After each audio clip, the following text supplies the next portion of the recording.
Ja, hallo und herzlich willkommen auf unserem Kanal Tabletop Stuff. Wie ihr nimmst schon auf? Ich nehme schon auf, genau. Hallo?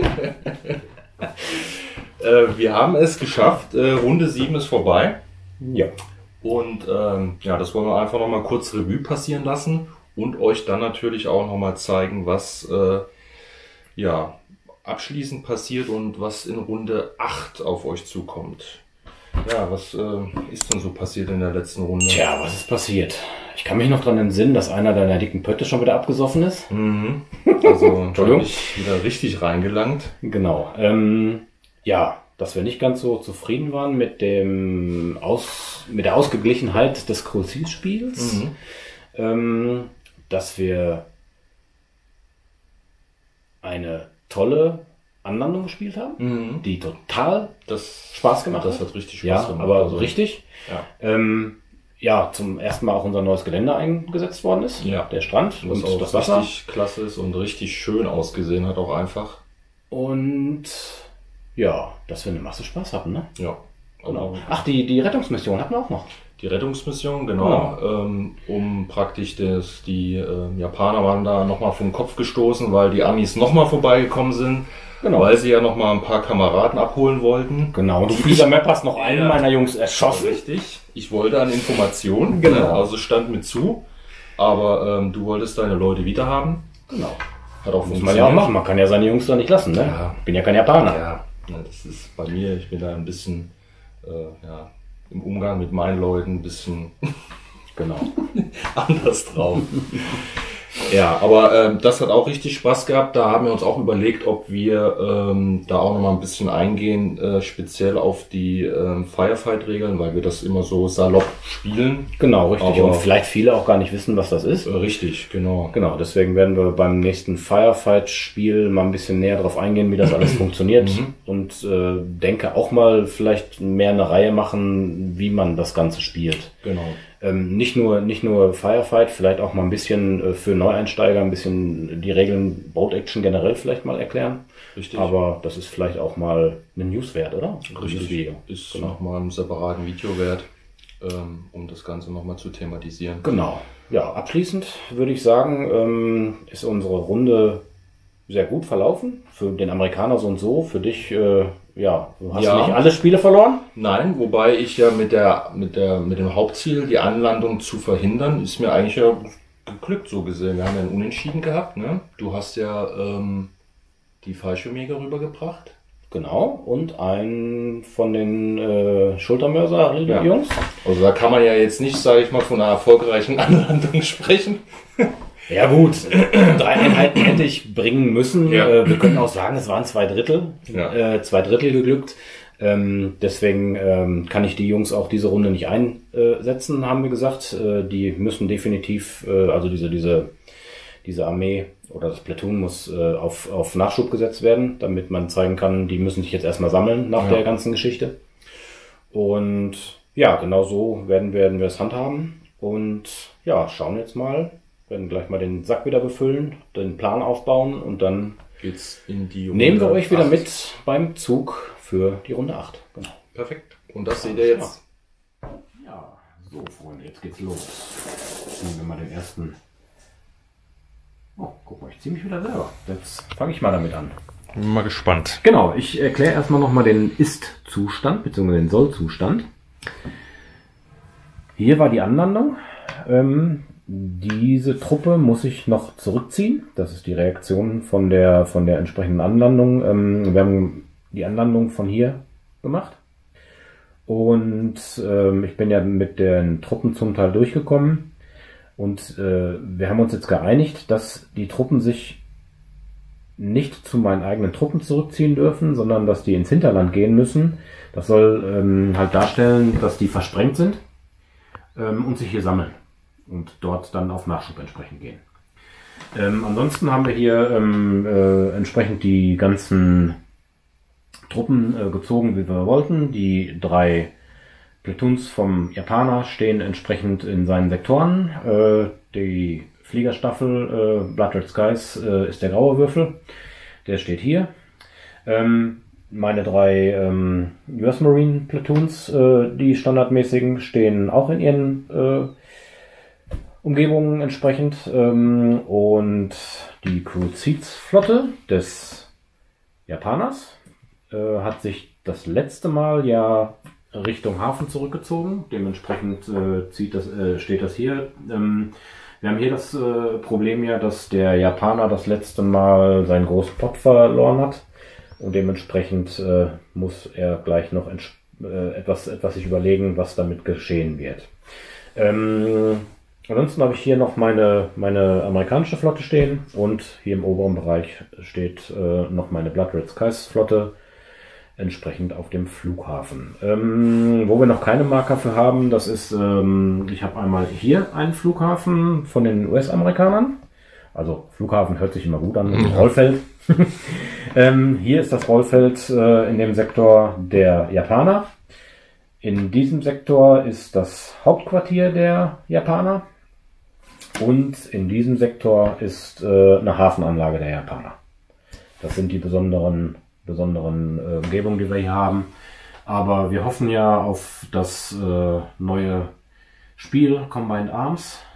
Da sind auf alle Fälle schöne Miniaturen für unsere Kampagne drin. Und in dem Zuge werden wir das auf alle Fälle auch mal austesten, ob das abbildet, was wir hier tun. Und können das dann vielleicht auch entsprechend einsetzen. Aber da werden wir dann nochmal einen separaten Bericht darüber machen, wenn das Spiel irgendwann rauskommt. Und dann schauen wir mal, ob uns das weiter nach vorne bringt. Genau.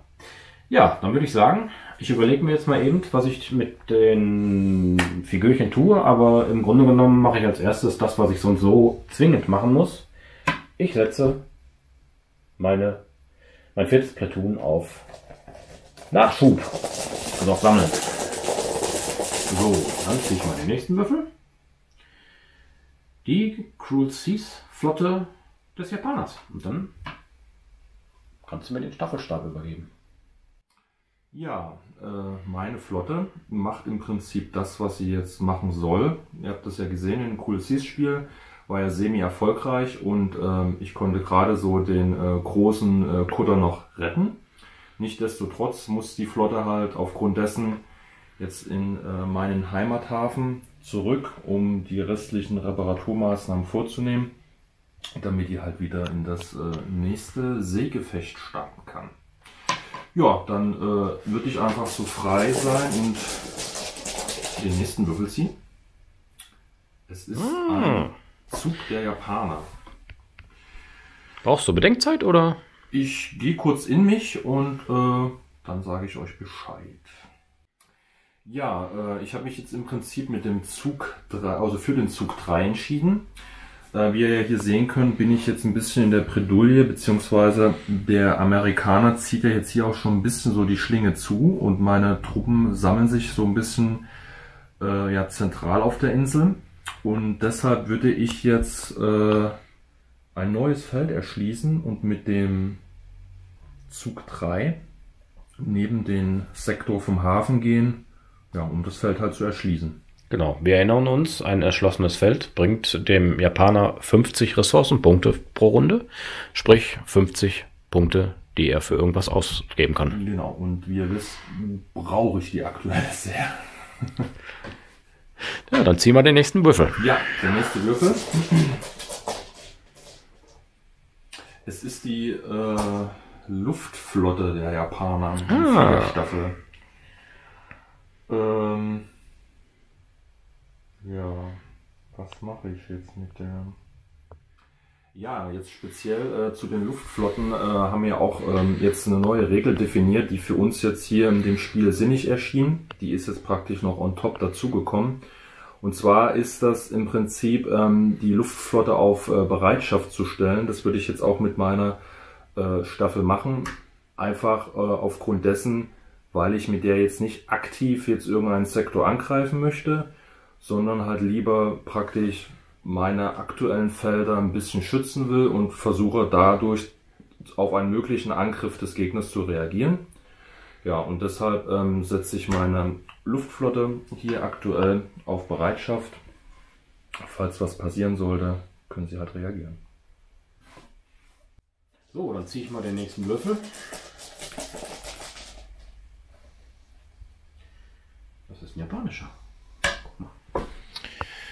Ja, ich würde im Prinzip hier Zug 2. Ja, könnte ich was erschließen? Dann muss ich mal kurz spicken. Hier ist ja schon, hier bist du. Ja, du überkreist mich. Ich würde hier einfach stationär bleiben. Also Nachschub. Und hier noch ein bisschen Nachschub generieren. Weil, wie gesagt, ich muss ein bisschen was bunkern. Sonst geht es mir schlecht. Dann ist der Amerikaner dran. Mensch, ich kann mich auch selber ziehen. Guck mal. Ja, dann würde ich versuchen, hier unten ist ein Sektor, den du schon erobert hast, hätte ich fast gesagt. Das ist einer deiner Sektoren. Ich würde jetzt meinen dritten Zug hier reinbewegen und würde versuchen, hier einen Stützpunkt zu etablieren. Sprich, so ein Hauptquartier, wie du das hast. Damit ich so eine Sprungbasis habe für die ganze Geschichte. Okay. Und das ein bisschen befestigen könnte. Ja. Genau, das ist so das, was ich mir denke. So, dann ziehen wir mal den nächsten Würfel. Und es ist die Flotte des Amerikaners. Was macht denn die Flotte des Amerikaners? Ich spicke jetzt auch mal auf die ganzen Inselteile. Und meine Flotte wird den Sektor besuchen und wird die Ecke dieser Insel einnehmen. Steht ja noch frei zur Verfügung. Weil Küstenregionen, wir erinnern uns, kann man mit den Flotten auch einnehmen. Genau. Der nächste amerikanische Würfel. So. Ist ein Infanteriezug, ne? Oder? Das sind ja, Infanteriezüge, Ja. genau. Den ersten setze ich auf Nachschub.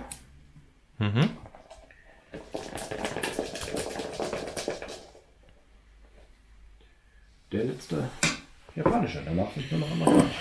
Ja, hier, das ist eigentlich klar. Ich möchte diese Aktion hier, dass du dir hier so eine Operationsbasis schaffst, das möchte ich natürlich verhindern und greife dich deshalb hier an. Das ist ja schon mal eine schöne Situation. Da haben wir dann auf alle Fälle ja schon mindestens ein Gefecht. Ich sehe sogar vielleicht zwei Gefechte, dass man erst eine Erschließung macht und danach vielleicht eine entsprechende Verhinderung deinerseits. So als Idee. Da können wir dann entsprechend was ausarbeiten. Und Ja. ich glaube, das sollte auf zwei Partien hinlaufen, meines Erachtens. Ich denke auch. Genau. Da wird uns was Witziges einfallen. Genau, ja, dann habe ich noch einmal eine Gruppe, da ich hier stehe, würde ich die Kameraden hierhin bewegen und die dort auf Nachschub setzen. Und als letztes habe ich hier noch die Blood Red Skies Flotte. Dass du hier dein Schiff reparieren lassen willst, das gefällt mir überhaupt nicht. Deswegen werde ich dich hier mit meiner Blood Red Skies Flotte, mit der Staffel, angreifen. Oha. Und werde versuchen, deinen Hafen zu bombardieren. Ach du grüne Neune. Das Genau. ist praktisch so jetzt eine Rache für Pearl Harbor, oder? Im kleineren Maßstab, Ich sage würde ich jetzt sagen, mal. es wird Pearl Kanal. Oha, okay. Oha. Ja, dann ist das ja wirklich in weiser Voraussicht gewesen, dass ich meine Luftflotte auf Bereitschaft gesetzt habe. Und dann würde ich die alarmieren, dass die deine Staffel mit deinem Damit Bomber... habe ich gerechnet, weil nur deine Abfangen. Schiffe zu bombardieren wäre jetzt nicht so lustig gewesen. Ja, also das Ja. werde ich dann tun. Genau, dann schiebe ich die hier mal hinein. Genau.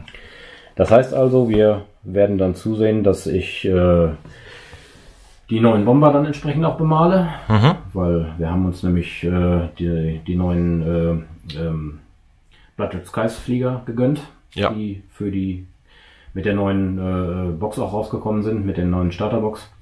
Und ja, da werde ich die mal fertig machen und werde so eine Dreierstaffel Bomber mitführen und Dann werde ich dir mal zeigen, wo die Bomben hängen. Nämlich unter Flugzeug. Wie das funktioniert, genau. Mit dem Bombardieren. Genau. Ja. Nee, klasse. Ich denke, das wird eine runde Geschichte werden.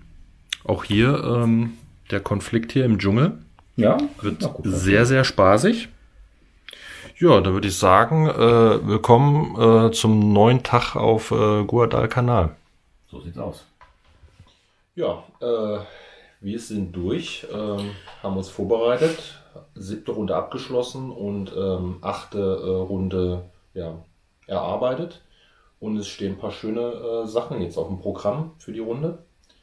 Genau. Da haben wir einmal... Ja, wir werden einmal ein Blood Red Skies Spiel spielen, in dem ich meine komplette Staffel mitnehme mit 3 Bombern, wie wir das vorhin ja schon erwähnt haben. Der Japaner wird seine Bereitschaftsstaffel komplett dagegen stellen können und wird dynamisch eine zweite Staffel an die Seite gestellt bekommen mit seinen Reserven, die von einem Flugzeugträger kommen und entsprechend unterstützen. Das dynamisch, sprich wir werden wieder irgendeine Würfelregelung haben, wann die reinkommen und von wo die reinkommen. Genau. Damit das alles sehr dynamisch wird und mein Missionsziel wird dann natürlich sein, entsprechend den Hafen zu bombardieren und den als Missionsziel auszuschalten. Richtig. Ja, und da schauen wir mal, ob meine Bomber ankommen oder nicht. Das ist natürlich Missionsziel des Japaners, das zu verhindern. Genau. Ich habe mir da ja auch eine schöne Luftflotte ja die ganze Zeit erarbeitet, also meine Ressourcenpunkte da fleißig reingesteckt. Das war ja so ein bisschen mein Ziel, um halt solche Sachen jetzt mich entgegenstemmen zu können. Ja, ich bin mal gespannt, wie es sich entwickelt dann. Genau, so ein großes Blood Red Skies Spiel haben wir auch noch nicht gespielt. Nein. Da bin ich mal sehr gespannt, wie das funktioniert. Genau. So ist es ja ziemliches Bier- und Brezelspiel gewesen, immer so ein paar gegeneinander. Richtig, und dann werden wir es mal ein bisschen größer spielen. Mal gucken, da werden die Züge bestimmt auch etwas länger dauern. Genau. Ja, danach werden wir ein kleines Boat-Action-Spiel spielen. Da haben wir uns ausgedacht, wird die Runde sein, wo meine Marines einen Sektor erobern wollen und wollen einen Stützpunkt errichten. Da werden wir erst eine kleine Mission für spielen, die so mehr oder weniger eine Erkundungsmission sein wird, mit Zufallsbegegnungen. Das heißt, der Japaner wird gar keine keine Armeeliste machen, sondern wir werden zusehen, dass wir über eine Tabelle arbeiten werden, mit gewissen Würfelmomenten und dann werden wir schauen, was da im Dschungel auf mich wartet. Ich werde eine entsprechende Liste bauen, die maximal 500 Punkte groß werden wird und dann lassen wir mal den Zufall für uns arbeiten. Richtig. Ich denke, das wird bestimmt auch nochmal eine ganz interessante Sache. Ja. Und als drittes werden wir ein etwas größeres Blood Red Sky, Boat Action Spiel spielen.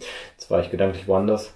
Und da wird der Japaner versuchen, meine Stellung, mein Lager mir wieder abzunehmen, um seinen Sektor zu halten natürlich. Und das wird halt mit einem Ungleichgewicht sein. Ich werde 750 Punkte spielen. Der Japaner wird 1250 Punkte zur Verfügung haben. Ja. Dafür bekommt der Amerikaner natürlich das Lager und die Befestigungen entsprechend kostenlos. Und ja, das schauen wir mal. Das wird, glaube ich, auch ganz interessant. Definitiv. Ja. Genau. Ja, da haben wir doch wieder 3 schöne Spiele für die nächste Woche auf Guadalcanal gesichert. Genau. Also ihr seht schon, das sind halt jetzt keine straighten Spiele, wo wir jetzt irgendwie 1000 Punkte gegen 1000 Punkte schmeißen, sondern wir versuchen halt irgendwo ein paar historische Punkte einzuarbeiten und auch ein paar schöne Spiele zu zeigen, wo ihr auch mal sehen könnt, was ist in der Kampagne so möglich und wie könnt ihr das mit den Einheiten, die ihr zur Verfügung habt, mal ein bisschen ausarbeiten.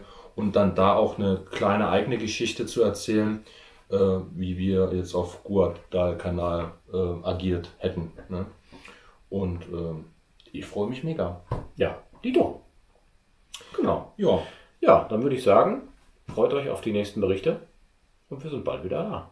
Haut rein, macht's gut. Tschö.